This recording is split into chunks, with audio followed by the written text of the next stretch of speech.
आज की वीडियो में हम बात करेंगे सहम के बारे में। सहम क्या होते हैं, इनका क्या यूज़ होता है।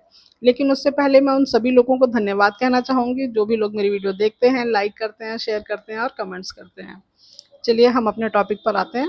सहम क्या है, इनका क्या यूज़ है। सबसे पहले तो हमें जानना होगा कि सहम ताजी कुंडली का एक कॉन्सेप्ट है। ये पराशर पद्धति के अंतर्गत नहीं आता है। तो ताजी कुंडली में हम इसे वर्ष कुंडली के नाम से भी जानते हैं। वर्ष कुंडली जो सन पर आधारित होती है, क्योंकि हम ये जानते हैं कि पराशर जी ने भी हमें एक वर्ष कुंडली दी है जिसे हम तिथि प्रवेश कुंडली कहते हैं, जो सन और मून पर बेस्ड होती है। लेकिन ये जो ताजी कुंडली है वर्ष कुंडली, ये सिर्फ सूर्य पर आधारित है, सन पर बेस्ड है। तो इस कुंडली में जब हम वर्ष कुंडली बनाते हैं तो वर्ष कुंडली में एक कॉन्सेप्ट आता है जिसे हम कहते हैं सहम। सहम इसमें हमें कुछ प्लैनेट्स या कुछ भावों की, जब हम भाव की बात करते हैं तो हमें भाव मध्य की डिग्री लेनी है, यानी भाव मध्य का भोगांश लेना है। तो कुछ को प्लस माइनस करके हमें कैलकुलेशन दी गई है, सबके लिए हमें अलग अलग बताया गया है कि आपको विवाह सहम करना है, ओ सॉरी कैलकुलेट करना है तो आप किन प्लैनेट्स को प्लस करेंगे माइनस करेंगे। तो यहाँ पर हमें तीन वो दिए जाते हैं, जिस किसी को प्लस करना है, किसी को माइनस करना है। तो इनमें अगर भाव आते हैं तो हम जानेंगे कि भाव मध्य की डिग्री को लेंगे। जैसे अगर कहीं पर लगन आ रहा है तो हमें लगन की डिग्री लेनी है, यानी लगन का जो भी भोगांश हमारा निकला है वो, और कैलकुलेट करके हम एक भोगांश निकालते हैं और ये देखते हैं कि भोगांश हमारी चार्ट में किस हाउस में आया है, कितने डिग्री पर आया है। अगर वो हमारी कुंडली के नेगेटिव हाउसेस में आता है, 6 से 12 हाउस में आता है, जिस राशि में भी वो आया है उस राशि स्वामी का उसके साथ कोई कनेक्शन नहीं है युति और दृष्टि से। यहाँ पर हमें ये ध्यान रखना है, अगर हम दृष्टियों की बात करेंगे तो हमें ताजिक दृष्टियां ही लेनी है, क्योंकि ये पराशर पद्धति का कॉन्सेप्ट ही नहीं है। तो हमें पराशर जी के बताए हुए कोई भी चीज यहाँ पर नहीं अप्लाई करनी है। यहाँ पर हमें ताजिक कुंडली के अकॉर्डिंग जो बताया गया वही अप्लाई करना है। यानी अगर हम दृष्टियों की बात कर रहे हैं तो भी हम ताजिक दृष्टियों की बात कर रहे हैं। उसके अलावा जब हम किसी प्लैनेट की स्ट्रेंथ को देखते हैं तो भी हमें षड बल वाली स्ट्रेंथ नहीं लेनी है। यहाँ पर हमें पंचवर्गीय बल के आधार पर बताया जाता है, हर्ष बल के आधार पर बताया जाता है। तो हमें उसकी स्थिति पंचवर्गीय बल में और हर्ष बल में चेक करनी है कि जो भी सहम का अधिपति है, सहम माने तो जिस राशि में हमारा सहम आया है उस राशि का स्वामी, उसे हम सहम अधिपति या सहमेश कह सकते हैं। तो सहमेश जो है पंचवर्गीय बल में बली हो, हर्ष बल में बली हो, वर्षेस के साथ कनेक्टेड हो, क्योंकि यहाँ पर हमारे लिए जो सबसे पॉजिटिव प्लैनेट होता है वो वर्षेस होता है। वर्षेस को कैलकुलेट करने का तरीका अलग है, वो मैं पहले एक वीडियो में बता चुकी हूँ। तो वर्षेस के साथ कनेक्शन हो, या तो सहम के साथ हो, नहीं तो लगन के साथ हो, लगन या सहम में से किसी के साथ उसका कनेक्शन होना चाहिए, तो हम उस सहम को स्ट्रॉन्ग सहम मानते हैं, बली सहम। और यहीं पर अगर ये चीजें नहीं होती हैं, हमारा सहम 6, 8, 12 भाव में आया है, उसका जो स्वामी है वो सहम को भी नहीं देखता, सहम के साथ उसका कोई कनेक्शन नहीं है, उसके अलावा वो पंचवर्गीय बल में, हर्ष बल में निर्बली है, तो ऐसी स्थितियों में हम सहम को निर्बल मानेंगे और हम ये मानेंगे कि ये अपने रिजल्ट नहीं दे पाएगा। तो ये पहले हमें D1 चार्ट में देखना है, क्या उसकी स्थिति अच्छी है। जिस सहम की स्थिति आपकी अच्छी होगी उसे ही आप वर्ष कुंडली में देखेंगे। अब जब हम वर्ष कुंडली में देखेंगे तो हमें ये ध्यान रखना होगा कि हम जिस भी सहम की बात कर रहे हैं, क्या उस सहम को इस समय फलित होने का समय है। जैसे मान लीजिए हम विवाह सहम की बात करें, तो विवाह सहम जब हमारी विवाह की आयु होगी, जब हम विवाह करना चाहेंगे, उसी दौरान हम देखेंगे। आप बचपन से नहीं देखेंगे, आप बुढ़ापे में नहीं देखेंगे, जब आपको विवाह नहीं करना है आप उस दौरान क्यों देखेंगे। तो जिस समय आप विवाह करना चाहते हैं और जब तक विवाह नहीं हुआ है, उसी बीच के जो साल होंगे उनमें आप देखेंगे कि क्या इस वर्ष विवाह सहम हमारा पॉजिटिव आ रहा है, क्या इस वर्ष विवाह सहम हमारा पॉजिटिव आ रहा है, जिसके आधार पर हम देख सके कि हाँ इस वर्ष हमारा विवाह हो जाएगा। या जैसे पुण्य सहम है, पुण्य सहम हम जानते हैं कि हमारे पूर्व पुण्यों, जो पूर्व पुण्यों का फल होता है, तो हम कहेंगे कि हम कितने सौभाग्यशाली हैं।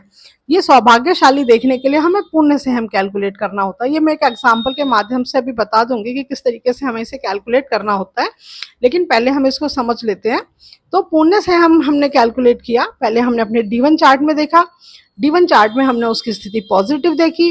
अब अगर हम अपने जीवन में बात कर रहे हैं, तो जिस वर्ष हमें ऐसा लग रहा है कि हाँ इस वर्ष हमें कुछ अच्छी प्राप्ति हो सकती है, कुछ हमें गेन्स होने वाले हैं, तो उसके आधार पर फिर हम देखेंगे कि हाँ क्या इस वर्ष होगा, क्या इस वर्ष होगा? तो जिस वर्ष में आपको पुण्य सहम अच्छी स्थिति में आ रहे होंगे, 6, 8, 12 भाव में नहीं आ रहे होंगे, सहम का सहमेश के साथ कनेक्शन होगा, सहमेश बली होंगे, वर्षेस के साथ कनेक्टेड होंगे, तो उस वर्ष में हम मानकर चलेंगे हाँ इस वर्ष आपको एक अच्छे फल की प्राप्ति होगी, यानी ये वर्ष आपके लिए सौभाग्यशाली वर्ष रहेगा। तो इस तरीके से हम सहम को समझते हैं। अब सहम कैलकुलेट कैसे करते हैं उसके लिए मैं एक एग्जाम्पल ले लेती हूँ, जिसमें मैंने पुण्य सहम का एग्जाम्पल लिया। पुण्य सहम के लिए बताया गया कि यदि जन्म दिन का है तो यहाँ पर दिन और रात का कॉन्सेप्ट वही रहेगा कि सूर्य उदय से लेके सूर्य अस्त तक दिन है और सूर्य अस्त के बाद अगले सूर्य उदय तक रात है। तो अगर मैं बात कर रही हूँ कि दिन के जन्म की, तो यानी सुबह सूर्य उदय से लेके सूर्य अस्त तक के टाइम पीरियड की बात कर रही हूँ। अगर मैं बात कर रही हूँ रात की, तो मैं सूर्य अस्त से लेके नेक्स्ट डे के सूर्य उदय तक की बात कर रही हूँ। तो अगर जन्म दिन का है तो हमने कहा कि मून प्लस सन, सॉरी मून माइनस सन प्लस लगन, यानी आपके चार्ट में जो भी बर्थ चार्ट है, यानी आप लगन चार्ट में देख रहे हैं तो लगन चार्ट में स्थिति देखेंगे, अगर आप वर्ष कुंडली में देख रहे हैं तो वर्ष कुंडली में स्थिति देखेंगे। आपको दोनों जगह देख के रखनी है। तो आपने देखा कि चंद्रमा माइनस सूर्य प्लस लगन, हमने कहा कि पुण्य सहम है यदि आपका बर्थ दिन का है। अगर बर्थ रात का है तो बताया गया सूर्य माइनस चंद्रमा प्लस लगन। तो यह हमें सारी कैलकुलेशन अलग अलग दी गई हैं हर उसको निकालने के लिए कि किसको हमें कैसे निकालना है।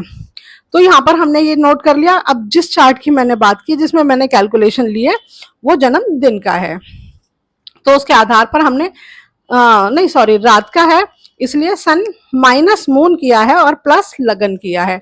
तो यहाँ पर हमने सन की डिग्री देखी, क्योंकि सन हमारा तुला राशि में 22 डिग्री 20 मिनट का है, तो इसलिए हमने इसे 6 साइन 22 डिग्री 20 मिनट किया। मून हमारा मकर राशि का है तो हमने उसे 9 साइन 00 डिग्री 56 मिनट किया। तो हमारा ये माइनस करके, क्योंकि हमारा रात का जन्म है तो हमने सन में से मून को माइनस करना है, तो हमने माइनस किया, हमारे पास आया 9 साइन 21 डिग्री 24 मिनट।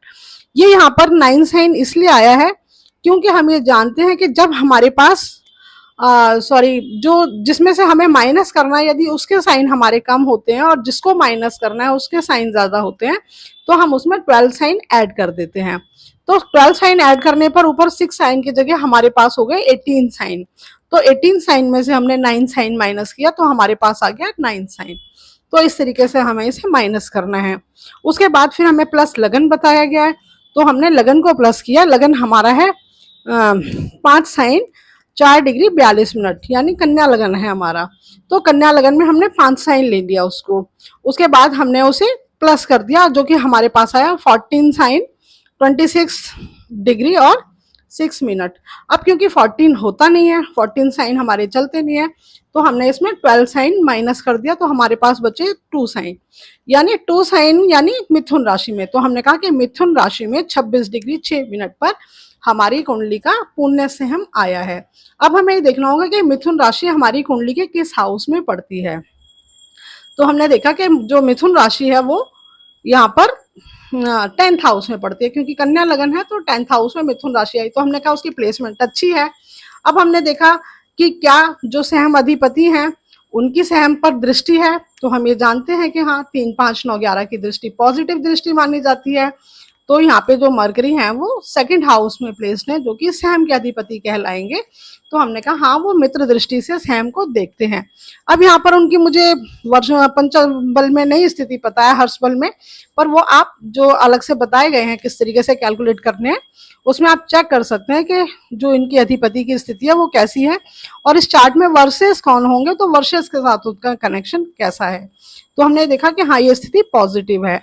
अब अगर हम ये देखना चाहते हैं कि हमें जीवन में क्या सौभाग्य की प्राप्ति होगी, किस वर्ष में हमें मान सम्मान की प्राप्ति होगी, हालांकि मान सम्मान के लिए हम यश से देखते हैं, पर हाँ कब हमारा भाग्य हमारा साथ देगा वो देखने के लिए हमें पुण्य से हम देखना होगा। हम ये दोनों से हम एक साथ भी देख सकते हैं, क्योंकि जब हमें हमारा सौभाग्य हमारा साथ देगा, जब हमारी किस्मत हमारा साथ देगी, तभी हमें यश की प्राप्ति भी होगी। यानी उसी वर्ष यदि यश सहम भी आपके लिए पॉजिटिव आ रहे हैं तो हाँ हम ये कहेंगे उस समय जरूर आपको कोई ना कोई बड़े मान सम्मान की प्राप्ति होगी।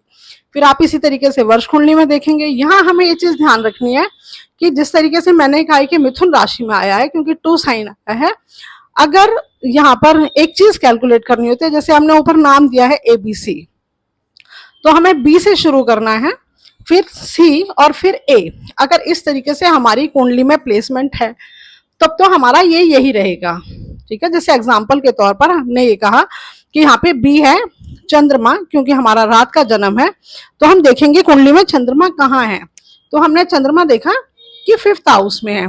तो चंद्रमा के बाद हमने देखा लगन, तो लगन किस हाउस में है, ओ सॉरी लगन आया और लगन के बाद सन आया, है ना।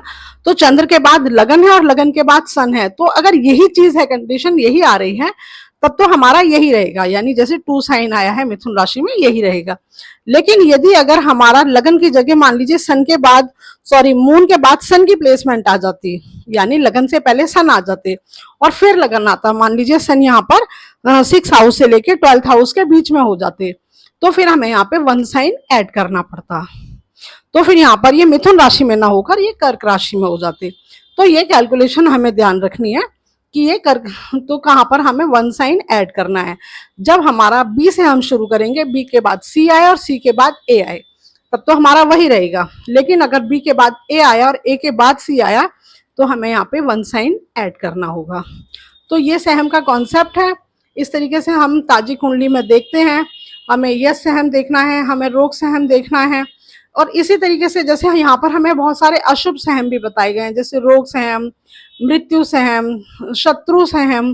तो ये सहम नेगेटिव सहम होते हैं। तो जिस तरीके से हम अब पराशर पद्धति के अंतर्गत देखते हैं कि हमारी कुंडली का 6ठा भाव, 8वां भाव, 12वां भाव नेगेटिव हाउस है, अगर ये कुंडली में थोड़े निर्बली होते हैं तो अच्छी स्थिति होती है हमारे लिए, क्योंकि वो नेगेटिव है तो हमें नेगेटिविटी देंगे, तो उनका बहुत ज्यादा बली होना अच्छी बात नहीं है।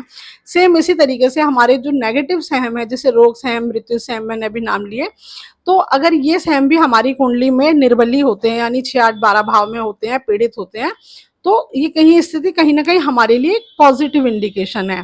तो जो पॉजिटिव सहम है वो हमारी कुंडली में बली होने चाहिए, अच्छे भावों में होने चाहिए, और जो नेगेटिव सहम है वो हमारे नेगेटिव हाउसेस में और निर्बली हो तो ही अच्छा है।